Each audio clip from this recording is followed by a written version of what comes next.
All right, coaches, real quick, this is our final kind of prep, a couple things that I want to kind of share to prepare everybody for tomorrow, okay? Number one, as it pertains to our team leaders, and this message is going out for the team leaders, the coaches, right?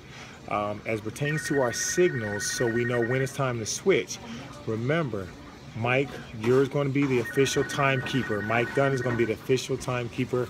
And all the coaches, you guys will all have, team leaders will have walkie-talkies on. So Mike, you can communicate to everybody via the walkie-talkie exactly what time we're going to, about how long we're going to go until we're about to wrap up. Please give them kind of a countdown, about 5 minutes left, 3 minutes left, so that way, coaches, you can make sure your groups are ready to get ready to wrap it up, okay? So here's the thing. Remember, there's a difference between rotation and and switching. So once the time is up for them now to switch, we can basically let everybody know, and we can basically do this. So now they're going, they're going to switch, okay? So we can actually go ahead and have them switch from, remember, the same age group, from one drill to the next drill, and then they can kind of go, we can kind of switch them from that standpoint. Now, when we want to stop them, okay, what we want to do is we want to stop them each and every time and send them to the next drill.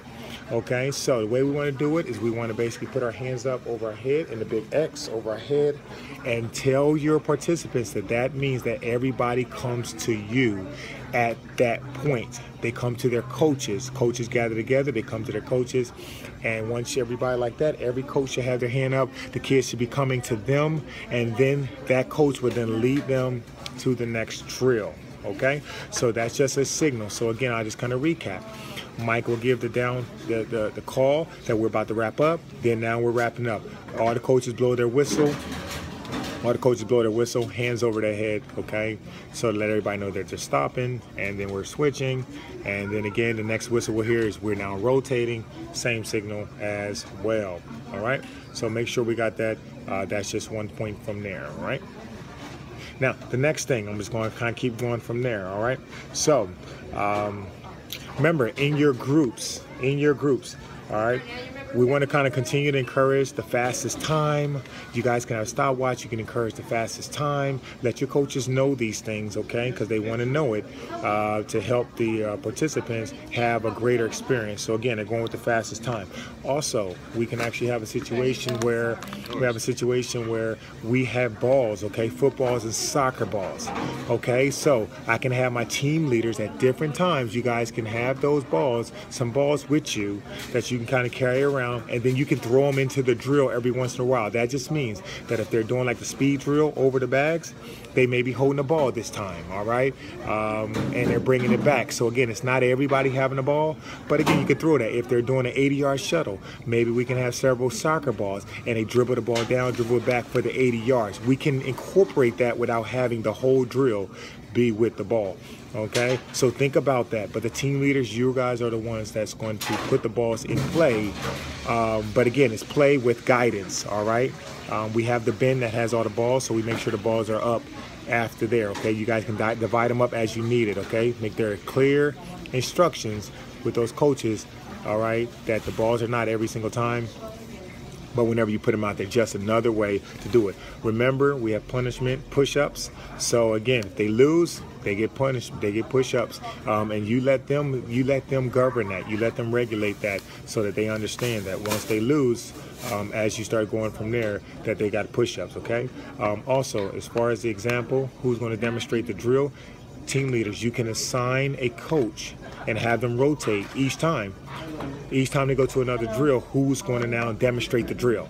So again, just make sure it's efficient. Make sure they know, hey, the next drill, hey, you're demonstrating, you demonstrate. So again, they can kind of switch it up. They can demonstrate. But remember, think about it. 30 seconds to demonstrate. That's it. And then get them going. 30 seconds to demonstrate and get them going, because the time keeps going. Okay? Make sure you think about the commandment in terms of letting them know what the instructions are. That means on the whistle, the group goes. The next whistle, the next group goes. The next whistle, next group goes. Where do they start? Where do they stop? Be very clear in those 30 seconds with directions, with demonstration, and then what is the commandment so that it can look organized and can be functional, you know what I mean, from there. All right? So just make sure you kind of do it that way. Now, remember, the key to every team leader is not to be the energy.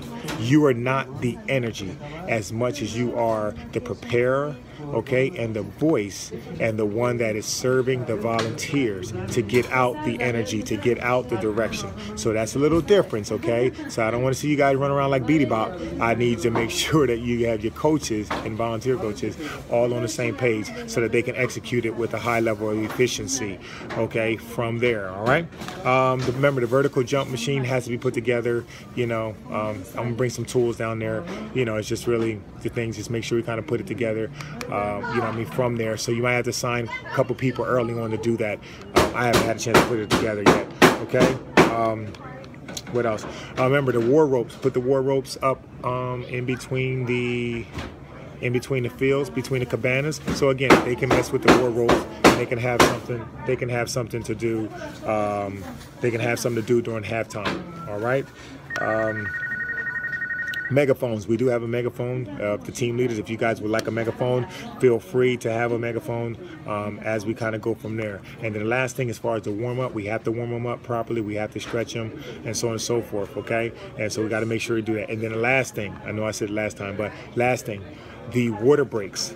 Because remember, we have 4 different areas for water breaks. So we're going to assign the water break area, okay? And so just understand that we're going to assign the 9 to 10. They're going to be at the water closest to them when they start the speed and agility. The 11 to 12 in the next one. The 13, 14, 15, 16 going to be on the next field over. Okay, so that will be the water break that they always go to. That way it's always regulated and we go from there. Okay, if we have to adjust it, we'll adjust it. But that way we can make sure that the coaches stay with their kids and that we know exactly where they're going for the water break time. All right, that's just a couple things, man. I look forward to seeing you guys. Please text me that you guys got this so we can make sure everybody's on the same page as we finalize detail. Remember, success is in the details. Okay, and so just remember this, take from it what you need, and listen, have fun, have a ball, you know what I'm saying? Let's have the greatest camp ever. All right.